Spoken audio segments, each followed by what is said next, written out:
आम आदमी पार्टी ने हमेशा से आम आदमी के हक में, आम आदमी के फायदे के लिए, आम आदमी की जिंदगी में सहूलियत देने के लिए काम किया है। और इसी दिशा में एक बहुत बड़ा कदम एमसीडी के द्वारा लिया जा रहा है। हमारे मेयर साहब यहाँ पे हैं, महेश जी, दुर्गेश पाठक जी हैं जो एमसीडी का पूरा कार्यभार वहाँ का देखते हैं, मुकेश गोयल जी हमारे नेता सदन हैं। तो सबने, पार्टी ने मिलके कुछ महत्वपूर्ण निर्णय एमसीडी के बारे में लिया है। और ये फैसला ये है कि वर्ष 2024-25 के हाउस टैक्स का जो लोग भुगतान कर देंगे, उनका जितना भी पिछला बकाया है हाउस टैक्स, जो एक बोझ के ऊपर उनके ऊपर लगा हुआ है, वो सारा का सारा पिछला बकाया माफ कर दिया जाएगा।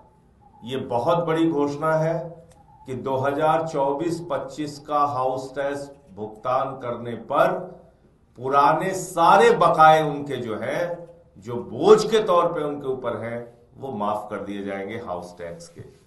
दूसरा, 100 गज से लेके 500 गज तक के जो भवन है, उनका हाउस टैक्स आधा किया जाएगा। यानी कि ऐसे भवन जो 100 गज से 500 गज के बीच के हैं, उनका हाउस टैक्स अब हाफ कर दिया जाएगा, आधा कर दिया जाएगा। और 100 गज से नीचे जो भवन है, 100 गज से जिनका एरिया कम है, उनका मकानों का हाउस टैक्स पूरी तरीके से माफ कर दिया जाएगा। तो 100 से 500 गज तक आधा और 100 गज के नीचे पूरी तरीके से माफ। रिहायशी मकानों में जिनमें दुकानें चल रही हैं और उनके व्यावसायिक हाउस है, तो उसमें भी हाउस टैक्स माफ किया जाएगा। और 1300 से ज्यादा अपार्टमेंट दिल्ली के अंदर ऐसे हैं जिनको कि हाउस टैक्स का फायदा नहीं मिलता है। हाउस टैक्स में किसी भी कमी का, किसी भी छूट का फायदा नहीं मिलता है। तो उनके बारे में भी एक महत्वपूर्ण निर्णय लिया जा रहा है कि 1300 हाउसिंग अपार्टमेंट जो दिल्ली के अंदर हैं, उनका 25% तक हाउस टैक्स माफ किया जाएगा। तो ये एक बड़ी घोषणा है एमसीडी के द्वारा, जो हमारे मेयर साहब और हमारी पार्टी के जितने भी पार्षद हैं, वो इसके बारे में सदन में अपनी सहमति के साथ ये फैसला ले रहे हैं। अब देखिए, इसमें तो विरोधाभासी बातें हैं। जहां तक जमीनों की सुरक्षा का सवाल है, देश के आदिवासी क्षेत्रों में आप चले जाइए, जो ग्रामीण इलाकों में रहने वाले दलित समाज के लोग हैं, उनकी जमीनों को आप देख लीजिए, किसानों की जमीनों को आप देख लीजिए। वो कौन है? वो भी तो हिंदू हैं। उनकी जमीनों पे किस तरीके से जबरन प्रशासन के द्वारा, गुंडों के द्वारा, माफियाओं के द्वारा आज भी कब्जा किया जा रहा है, बड़ी बड़ी कंपनियों के द्वारा कब्जा किया जा रहा है। तो भागवत जी बताएं कि उनका कब्जा रोकने के लिए उनकी सरकार और उनका संगठन क्या कर रहा है। दूसरी बात अंग्रेजी भाषा को लेके है।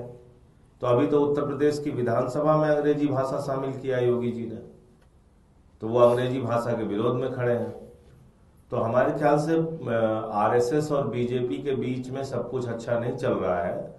इनके आपस के तालमेल बिगड़े हुए हैं। सेंट्रल पोल्यूशन कंट्रोल बोर्ड कह रहा है कि महाकुंभ का जो गंगा का पानी है वो स्नान करने लायक नहीं है, और उत्तर प्रदेश का पोल्यूशन कंट्रोल बोर्ड कह रहा है कि नहीं, बहुत अच्छा है।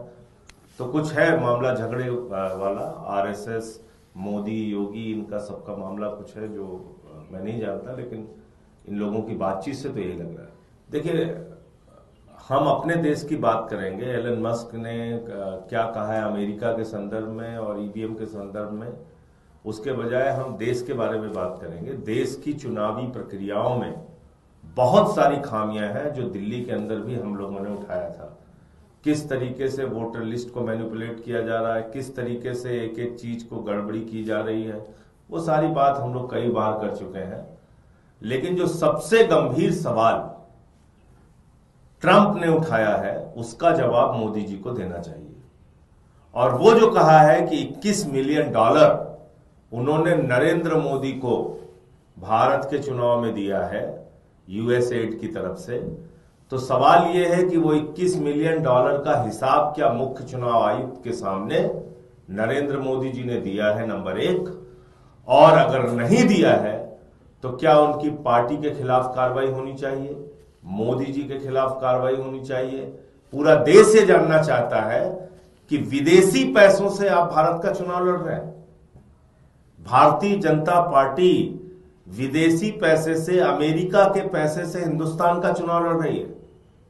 तो ये तो बहुत गंभीर सवाल है और इसके बारे में प्रधानमंत्री जी को और भारतीय जनता पार्टी को सामने आकर स्पष्टीकरण देना चाहिए। हमसे जुड़े रहने के लिए हमारे YouTube चैनल को सब्सक्राइब करें और नई वीडियो की नोटिफिकेशन के लिए बेल आइकॉन को दबाएं।